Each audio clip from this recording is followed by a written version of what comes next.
Good evening, everybody. I'm George. I'm grateful recovering under earner. Welcome to the meeting. We're starting all over fresh here. We've already said our evening, our serenity prayer, so we're going to go ahead and do the meeting. We did our book reading last week. We were in chapter 11, and here I think this is chapter 12. We are reading about nothing, as it were. We've been going through this process um, where we're saying, that we're the foolish, the weak, and the nothing, as it says in 1 Corinthians chapters 27 and 28, that God has chosen the foolish things of the world to confound the wise, the weak things of the world to confound the powerful, and the things that are not to bring the nothing, the things that are. That in my prayer at night, um, and here I am, 79 years old, and just kind of losing my edge or something. But I'm still praying. Okay, God, I'm foolish and I'm confounding the wise. I'm weak and I'm confounding the powerful, and I am nothing. I'm bringing to nothing the things that are. And of course, I'm feeling totally, insignificant and weak.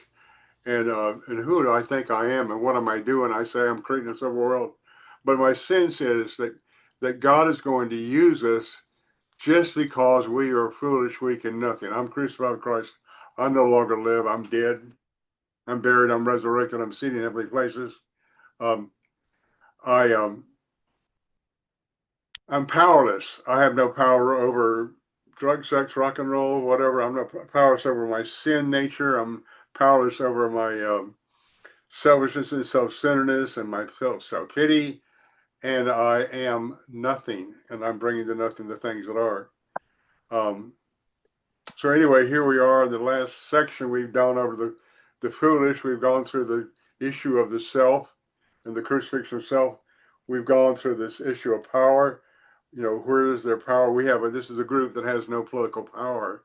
We have no earthly power. We have no power in terms of, I'm not, I'm not the person who's exercising power here. The only reason why you're here in this meeting on a weekly basis is because God has called you here, and I have no control over any of you. I'm here to serve you, and hopefully you're going to get out of this is your job is to serve other people just like I'm serving you, and in this way of basically bringing us to the end of ourselves. In other words, we're all in bondage to this ego I, and we have to destroy self-centeredness or it's going to kill us, and we've got to start somewhere. So here we are, we're this little group of foolish, weak and nothingness, and we are creating a civil world. Anybody want to jump in and make any comments in response to what I'm saying here? Okay. So what I'll do now is we'll go ahead and put the nothing chapter up here. There was a quote at the end of the last chapter, which we didn't go into last week. For it is written, I'll destroy the wisdom of the wise and bring to nothing the understanding of the prudent. 1 Corinthians 1:19. This is the nothing. This is the section of the book. There's only one chapter in the nothing chapter. And after this, I don't quite know what I'm going to write and how I'm going to write it. And I am overwhelmed by the fact that I have this other book that I've gotten to place, and I can't seem to get going with my writing. And so I'm kind of stalled, having, writer's cramp, whatever. But keep praying for me. I appreciate it. Who'd be willing to read here? We need only think for a moment of what faith is. Is it not the confession of nothingness? That's Andrew Murray. So who'd like to read the chapter? I'll James, take a you step. like to do that? Go ahead, sir. Thank you so much. Appreciate it. Chapter 12, nothing. God has chosen the things which are not to bring to nothing the things that are. 1 Corinthians 1:28. Now we have come to nothing. Those of us who have arrived at creating a sober world from a 12-step background are likely to have never even thought about being nothing until we stumbled over this idea in the reading of Bill Wilson's account of his own personal awakening. I'm sorry, his own spiritual awakening. I admitted for the first time that of myself, I was nothing. Alcoholics Anonymous, page 13. Bill did not elaborate upon this experience of being nothing anywhere else in the AA book, but later said in the 12 Steps and 12 Traditions, many of us who have thought ourselves religious awoke to the limitations of this attitude. Refusing to place God first, we had deprived ourselves of his help. But now the words of myself, I am nothing, the Father doeth the works, began to carry bright promise and meaning. I just Bill, want to say I looked for that quote in the New Testament. In other words, where he had gotten that from the New Testament. And the only thing I could find was where Jesus says that of myself I can do nothing. Not so that no, so he doesn't say of myself I am nothing, but of myself I can do nothing. And the footnote takes us to that at the bottom of the page, and we can look at that when we get to the bottom of the page. Keep going, James. I appreciate it. Thank you. okay. Bill had likely come to speak of being nothing in the manner of which he did because the Oxford group, of which he had been an active member in the months leading up to his writing of the AA text, had embraced this idea of being nothing. Frank Bookman was fond of saying, this listening to God is not the experience of a few men. It's the most sane, normal, healthful thing a person can do. You begin to realize your own nothingness. Well, that's true. We recall that Bookman himself had undergone his own spiritual transformation at the English CASW convention in 1908. It was there that he likely first came to regard himself as being nothing. A song which had been sung there since the first convention in 1875 captured the Keswick emphasis on the escape from sin by allowing oneself to make an absolute surrender to God and taking the position of being nothing. Oh, to be nothing, nothing, only to lie at his feet, a broken and empty vessel for the Master's use made meet. Emptied that he might fill me, as forth to his service I go, broken that so unhindered his life through me might flow. Oh, to be nothing, nothing, only to lie at his feet, a broken and emptied vessel for the Master's use made meet. And I just would like to stop now because this is kind of we are kind of a 12-step culture. We're a Christian culture that's uh, wanting to have God use us to change the world. And I just find that the thing that gives me comfort in my prayers at night is when I say, God, I am nothing, and really take the position of being nothing. And then when I really get in touch with my nothingness, then Jesus shows up and the Father, Son, and Holy Spirit show up. And I begin to really bask in the presence. Right now, I'm going through another level of soul surgery, as it were. God is having to humble me at a deeper level than I ever thought I imagined, and I'm just feeling, lost and kind of a little bit losing my alertness. I think some of it has to do with my surgery coming up, the medication I'm taking, and I don't know all that what's going on with me, but I'm grateful for you guys to show up because when you guys show up, then I realize I'm not in this by myself. I've got help around me. Harold and I did some stuff over the weekend that really encouraged me and got me over the hump. And I've been talking with Rodney, and of course, I talk to Tony on a regular basis, and I'm always talking to James. So I really appreciate you guys. You really keep me going. I couldn't do this without you. So anyway, I just thought I'd say that. If anybody else wants to say anything about what we're reading, you're sure welcome to stop at any point. And because we want to have this be more than just a book reading. This is also going to be the springboard for us to have a kind of a like an Oxford group type of thing where we're talking about our own daily confession of sin, our own interaction with God, our own seeking God for guidance and surrender to God. So that's what we're trying to do. We're trying to live a God-guided, God-surrendered life. So anyway, I'll stop. Yeah, while reading that section, it was a little difficult for me to make it through that because I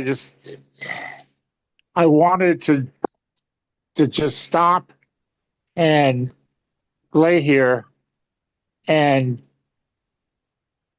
kind of bask in the moment of what the words were saying, of laying it at Jesus' feet.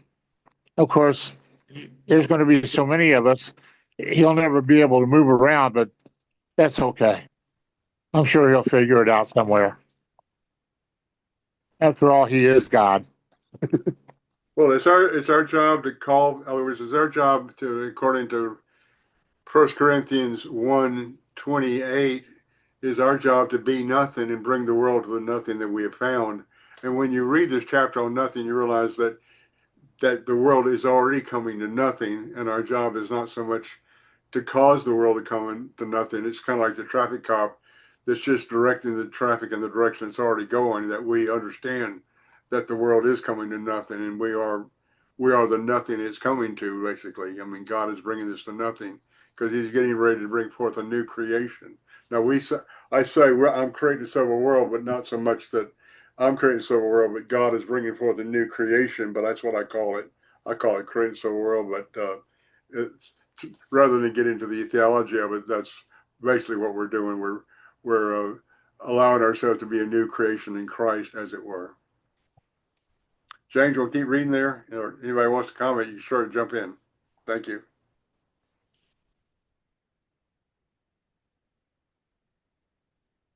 At the time that Bookman and Wilson were sharing this idea of being nothing, the thought was being poeticized in popular and influential literature of the period. I've been freed from the self that pretends to be someone, and in becoming no one, I begin to live. It is worthwhile dying to find out what life is. C.S. Eliot. Well, a lot of That's people who may not know who T.S. Eliot is, but all of us who went to high school back when they still taught English, T.S. Eliot was a popular poet. He wrote some things that were very popular with English. He was a very serious Christian, and he wrote some things very critical of the way the culture was going. And this is one of the things he wrote here. I've been free from the self that pretends to be someone and becoming no one and begin to live. It's worthwhile dying to find out what life is. beautiful. Yeah, comments? Okay, go ahead, James. Keep going. Okay. Attendees of the CASW convention, like Bookman, would also have been familiar with the writings of St. John of the Cross in his ascent to Mount Carmel. Our position and our calling to reach satisfaction in all, desire possession in nothing, to come to the knowledge of all, desire the knowledge of nothing, to come to possess all, desire to possess nothing, to arrive at being all, desire to be nothing. St. John of the Cross. Although this emphasis on being nothing may have been a more common confession in Christian monastic communities and with mystics such as St. John of the Cross, it had never found its way, at least as far as I was aware, into the church world at large. I myself was surprised when I discovered for the first time that St. Paul had agreed with this idea of our being nothing. If anyone thinks himself something when he is nothing, he deceives himself. Galatians 6:3. And I The just philosopher, stop here for a minute. This chapter, in other words, people don't generally think of themselves as being nothing, and the reason why they don't think of themselves as being nothing is because Christianity kind of got blended together with Greek philosophy very early in the church age, back when the church was the Catholic Church kind of took over Christianity, back when the Roman Empire um, took on Christianity as the official religion of the Roman Empire, so that um, a lot of Greek ideas came into the way that we were thinking, and so we didn't realize that we didn't inherit this idea from the Christianity that we are actually nothing. We generally would think we're something, mainly because we're kind of taught to think philosophically. Any Yeah. yeah, any comments? Okay, keep going there, James. Although this emphasis on being nothing may have been, okay, I'm done.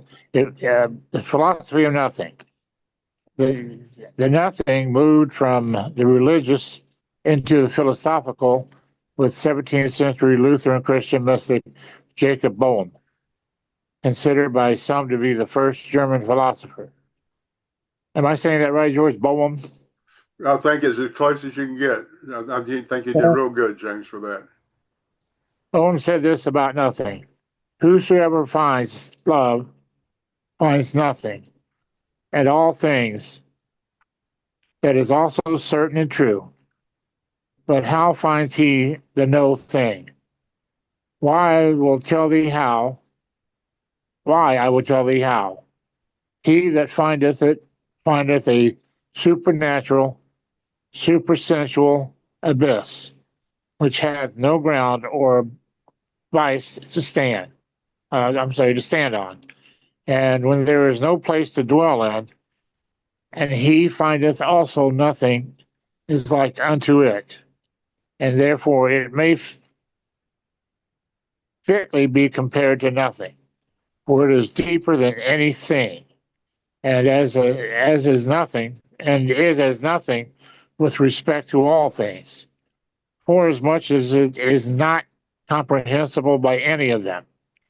And because it is nothing, respectively, it is therefore free from all things, and is that only good which a man cannot express or utter what it is, there being nothing to which it may be compared to express it by.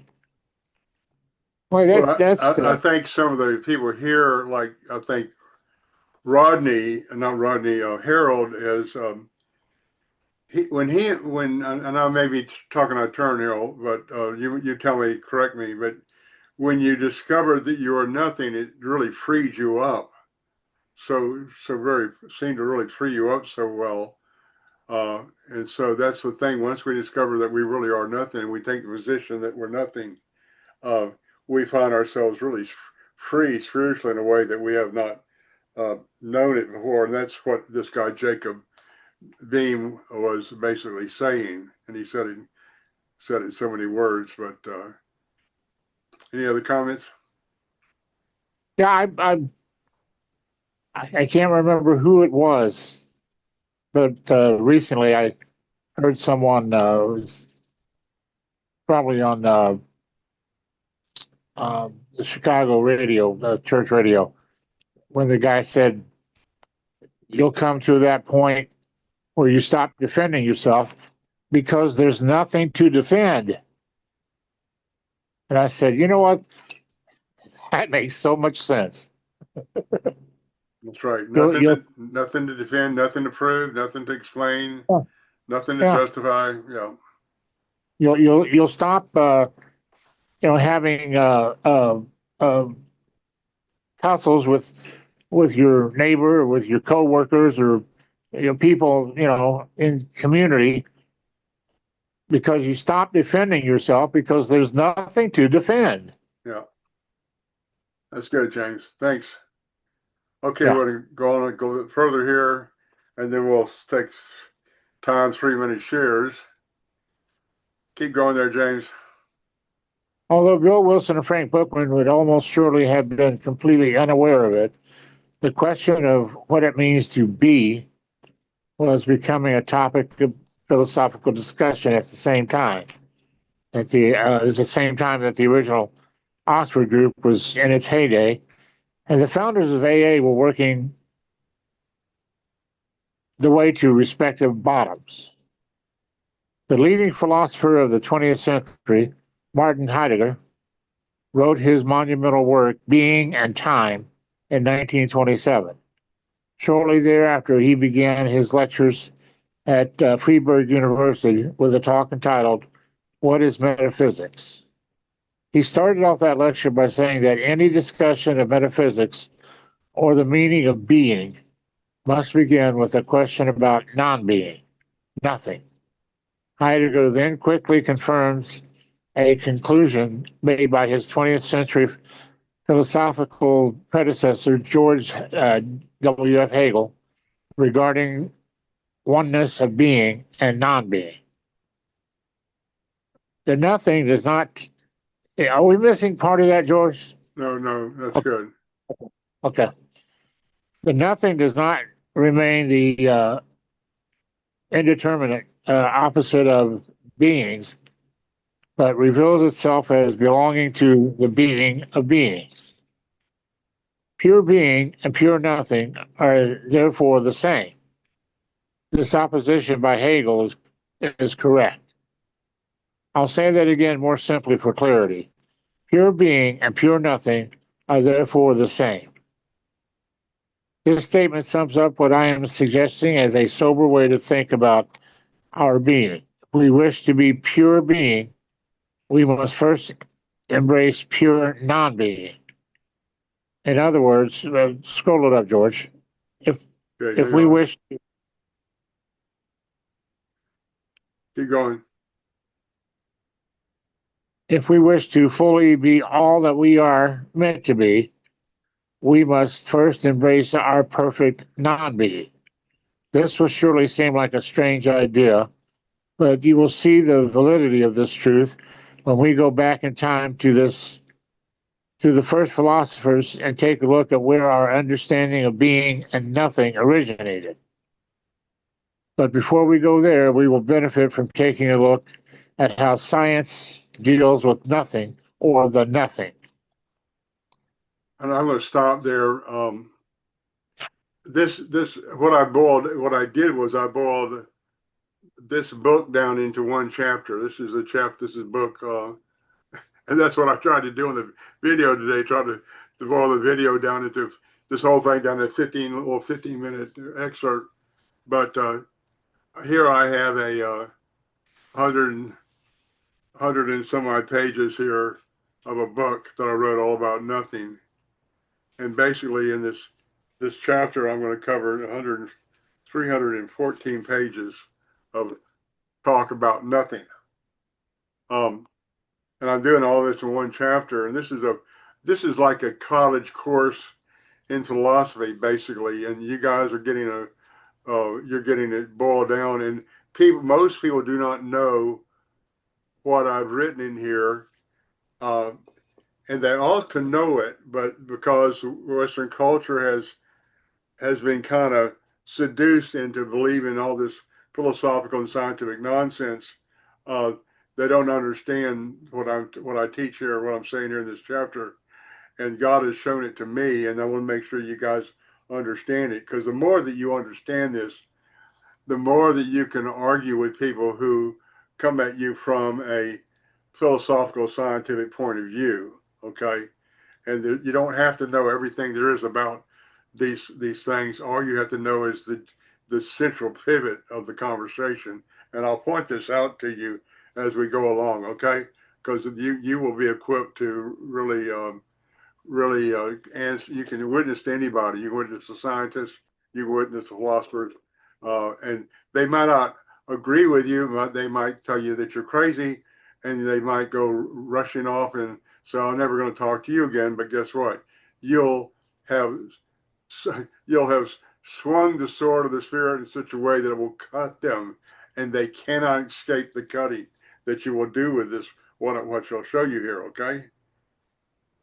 All right, so that's all the reading we're going to do for today, and we're just going to go ahead and do our time. We'll do times 3 minute shares. We got 15 minutes here, um, and I'm just gonna go ahead and take my little 3 minutes here. I'm very grateful for you guys. I'm really enjoying the meeting there at New Beginnings every Wednesday night. It's an amazing. Harold and I had a wonderful time. We went over to talk with uh, this fellow that was the guy that got me started in this doing this symposium thing, and then that led me to go over there and get involved with Pastor Tom on Wednesday nights, so that so so, this whole thing. I mean, and here I am writing this book now about our path to practical holiness, and I just I don't know. I mean, you might say it's a culmination of this thing that's been planted in me many years ago. This idea of taking the 12-step way of gathering, which actually came from Frank Buckman, and gather together and raise up apostles like yourselves.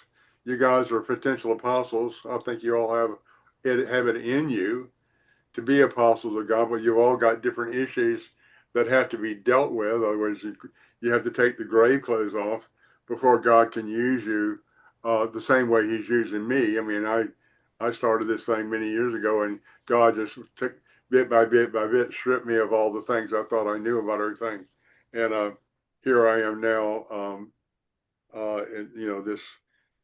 here I am. So I don't know. I'm rattling on, but I'm just going to stop right there. I'm grateful for you guys. I couldn't do this without you. So who'd like to share next? Well, I love what you said, George. I love what James said earlier also. And, this whole concept of nothing revolves around self examination, where we think that we're more than what we really are, because we really are truly nothing. I mean, we shouldn't think of ourselves in any way better than anyone else or try to make ourselves appear to be better than what we are, because we're no better than anyone else. And truly, we should seek to do what Jesus said, to serve all, to be a servant.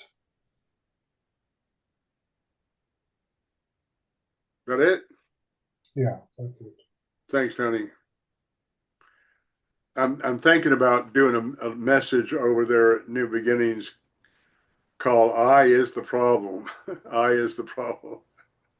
I think it's beginning to work in my head.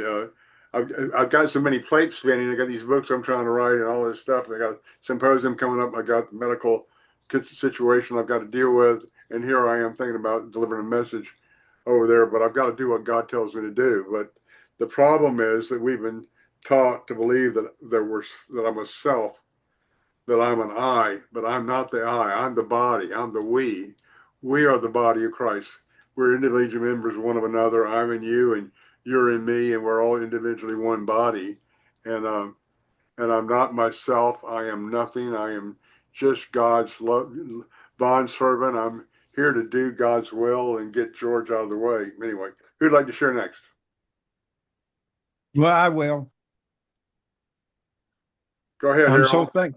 Thank you. I'm so okay. Thank you. I'm so thankful to be here tonight, and it's been very difficult. I had a hard day, but this is what makes it worthwhile. When I think of the goodness of Jesus and what He has done for me, and I shared 40 days of being addicted to crack cocaine,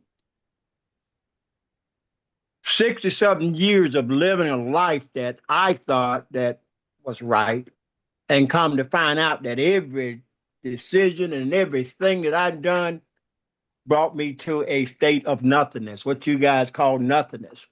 So where I'm at today, I can do nothing.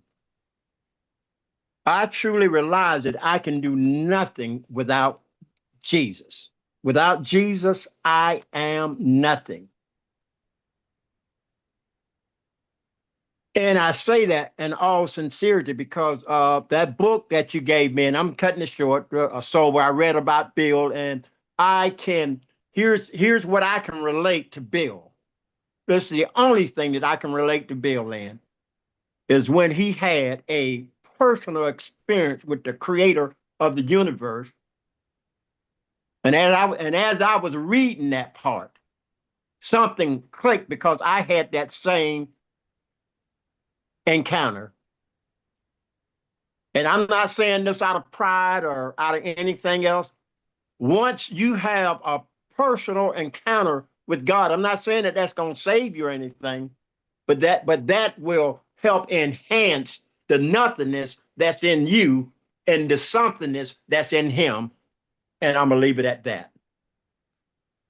Very good. The book he's talking about here is this book here, my first book that I wrote, Yeah, called that book. Absolutely Sober, A Yeah, that History, book. Principle, and Practice of Destruction of Self-Centeredness. And if you haven't read this book, maybe when Harold gets through reading his copy, he can loan it to you, and you can read it too. I've got an older version here. I could probably loan somebody if they'd like to read this. Um, you've read it, haven't you, James? Absolutely Sober? Yeah. Yeah, that's the first book of yours that I read, and yeah, Yeah, I also have a copy. So if someone needs yeah, it, let me know. I'd be more yeah, than willing to loan it to you. yeah. Absolutely. And Tony, Yeah, sure. have you ever I read it? I have read it, and it really is a very good book. Well written, well thought out. Thank you, thank you, thank you. Well, so anybody else need to share? We're getting down to we got another 6 minutes or so to share. Um, I'm just grateful for all of you. Thank you so much. You're great men of God. My job is just to really to just equip you. In other words, my job is to equip the saints for the work of the ministry, to equip the saints for the work of the ministry. And the ministry that we're doing is we're not, I say that we're not called to be evangelists. We're not called to be pastors. We're not called to be teachers. And those are all great offices in the church. But God has called us, I believe, to be apostles and perhaps prophets, because I know Harold is very, very strong prophetic gift. But we're called to be apostles. The apostle does prophecy, he teaches, he evangelizes, he pastors to some extent. But the apostle is designed, his calling is to be the foundation stone in the church. The church that we have in our Western culture is is almost like a castle in the air. It tends to be, and Tony, I'd be appreciated to get some feedback on this, but the church tends to be a castle in the air. It's not really grounded in the culture, so it's not actually reaching the unsaved the way it needs to reach them because it's tending to be a little too much in the air because it doesn't have any connection with the foundation stones, and so that's my job is to make sure the church gets grounded. Um, so my job is to bring the nothing, the things that are, uh, is to confound the wise. Um, that includes the pastors and teachers and evangelists. To confound the powerful, and that means the people who think they've got some kind of spiritual power or political power, and they don't really have that power. And then also to be nothing and just bring the church and the world to the nothing that they need to come down to. And you got any feedback on me for those remarks, Tony? I think that's right. I think the church, especially the Western culture, Yeah, we have it too easy. yeah. Um, I think the church uh, in places like South America, Africa, uh, Middle East, Asia, where the church is hindered or fought against, does better than we do. Thanks, Tony. Rodney, did you want to add anything? I thought you were asleep there for a while. I saw you look like your eyes are closed and you're sleeping. No, no, But I saw you moving. yeah, no, I was just moving to getting out the way of the dog, but no, I'm okay, sir. You want to say, add anything? No, sir, not at this time. Thank you very much. Okay. Well, if nothing else, we'll go ahead and close with, let's close with the Lord's Prayer. Lord's Prayer. Our Father, which art in heaven, hallowed be thy name. Thy kingdom come, thy will be done on earth as it is in heaven. Give us this day our daily bread, and forgive us our trespasses as we And forgive those who forgive those trespass who against trespass us. against us. And lead us not And into lead us not into temptation, temptation, but deliver but us from deliver us evil. from evil. For thine For is the thine is kingdom, the kingdom, the the power, power, and the glory and the glory forever and ever. forever. Amen. Bless you guys. God bless y'all. God bless you. God bless you guys. Amen. Thank you. Okay. See you later. See you tomorrow morning. Tomorrow morning we have the green letters reading tomorrow morning at 7. If you want to come. Yeah, I'll be at Coca-Cola. Hopefully, I'll remember the meeting instead of forgetting all about it tomorrow morning. Okay. So you're gonna be at Coca-Cola? Yeah, I'll be at Coca-Cola in the morning. So go ahead and do like you did. Send me a reminder so that I can Okay. All right. Okay. If you're able to get it while remember you're the meeting at 8:30. okay. All right. Okay. All right. Love Bless you. you. Bye. How about you, Harold? You want to say anything else? No, I'm done. Okay. My phone's about to die. Okay. Bless you. Okay. God See ya. bless you too. Bye bye. Bye.